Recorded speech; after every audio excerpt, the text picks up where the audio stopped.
Akademiet Peter Viggo Jacobsen. Jeg ved ikke, om jeg synes, det er vildt omfattende, men det er eddermame vildt og historisk, at vi nu er nødt til at sende NATO-soldater til Grønland, fordi USA udgør en militær trussel. Det er jo fint, at den officielle kommunikation er, at det er fordi, vi er bange for russerne, men vi ved jo alle sammen godt, hvad det handler om. Ja, jeg skulle lige til at spørge, Peter, fordi chefen faktisk kommando, han siger jo, at hans fokus med den her oprustning og den kommende øvelse, det er truslen fra Rusland. Men hvad er det for et signal, der skal sendes til USA her? Jamen det vi er i gang med at gøre, det er det, jeg bedst kan sammenligne med det, de allierede gjorde i Berlin under den kolde krig. Der skal vi jo huske på, at Tyskland var delt i to i Østtyskland og Vesttyskland, og Berlin lå langt inde i Østtyskland og var umulig at forsvare.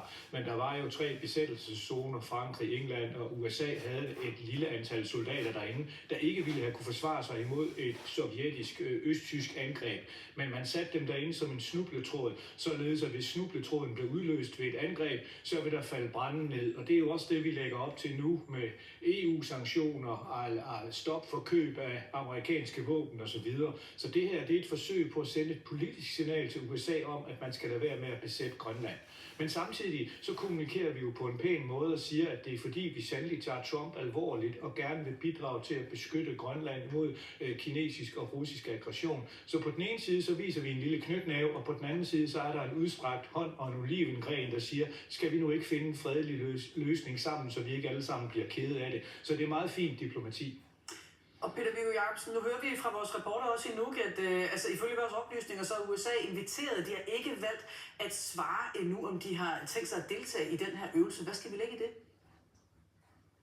Jamen der skal vi jo netop ligge i det, at vi fjerner enhver legitimitet bag klovnens forsøg på at overtage Grønland med magt. Vi har en udstrakt hånd og sige, lad os nu løse vores fælles sikkerhedsproblem sammen. Det er godt nok synd for jer i USA, I er blevet så bange for Rusland og kineser, og det vil vi gerne bidrage til at hjælpe med fra hele NATO's side. Så I må selvfølgelig også godt deltage i den her øvelse, så vi kan løse problemet sammen. Så vi gør jo alt, hvad vi kan for at undgå at virke provokerende og og vi vil meget gerne fremstå som konstruktiv, men alle ved, hvad det handler om. Det handler om, at amerikanerne nu skal styre ham der i Det Hvide Hus, så han ikke gør noget, vi alle sammen bliver kede af.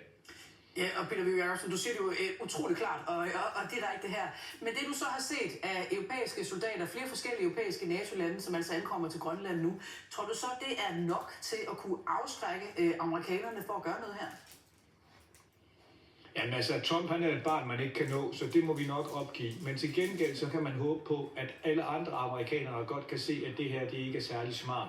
Og vi har jo en hel del evidens for, at der er mange i det amerikanske forsvar, der synes, at det Trump er ved at rode sig ud i, er både ulovligt og tovligt. Og det er jo også de meldinger, vi hører fra flere stemmer i kongressen. Så vi må håbe på, at de amerikanere, som bor i den samme verden som os andre, og ikke i den verden, hvor Trump bor i, at vi i fællesskab kan løse det her problem, så vi kan koncentrere os om de lande, der udgør et problem mod den vestlige verden, Rusland og Kina og Nordkorea og så videre, og ikke USA. Det er meget, meget vigtigt, at vi bevarer vores sammenhold, hvis vi også gerne vil bevare den verden, som vi kender i vores del af verden.